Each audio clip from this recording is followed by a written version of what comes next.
dalam upaya menangani pecandu narkotika dan korban penyalahgunaan narkotika, pemerintah telah menetapkan sebuah kebijakan penting.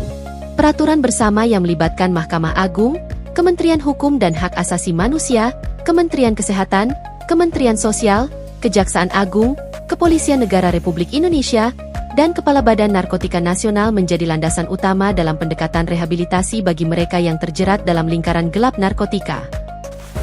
Saat menangani pecandu narkotika dan korban penyalahguna narkotika, ada berbagai pertimbangan yang harus diperhatikan.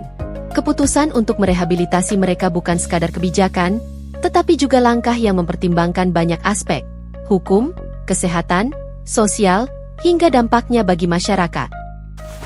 Bahwa sesuai ketentuan Pasal 54 Undang-Undang Republik Indonesia Nomor 35 Tahun 2009 tentang narkotika, pecandu narkotika dan korban penyalahgunaan narkotika wajib menjalani rehabilitasi medis dan rehabilitasi sosial. Hakim dalam memutuskan perkara penyalahguna narkotika wajib memperhatikan ketentuan Pasal 127 Ayat 2 dan Ayat 3 Undang-Undang Republik Indonesia Nomor 35 Tahun 2009 tentang narkotika.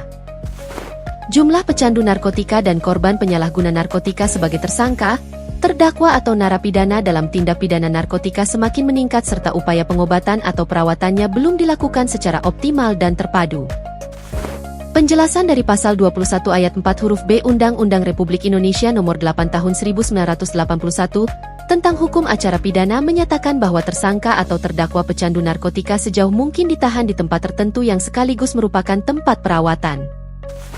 Bahwa untuk memulihkan atau mengembangkan kemampuan fisik, mental dan sosial tersangka atau terdakwa dalam tindak pidana narkotika perlu dilakukan program pengobatan, perawatan dan pemulihan secara terpadu dan terkoordinasi.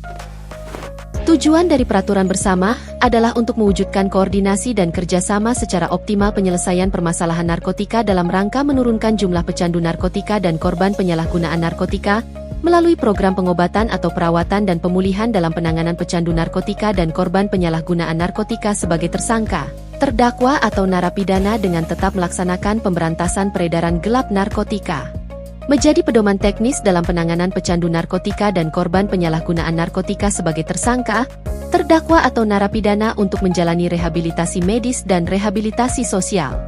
Terlaksananya proses rehabilitasi medis dan rehabilitasi sosial di tingkat pendidikan atau penuntutan, persidangan dan penindakan secara sinergis dan terpadu.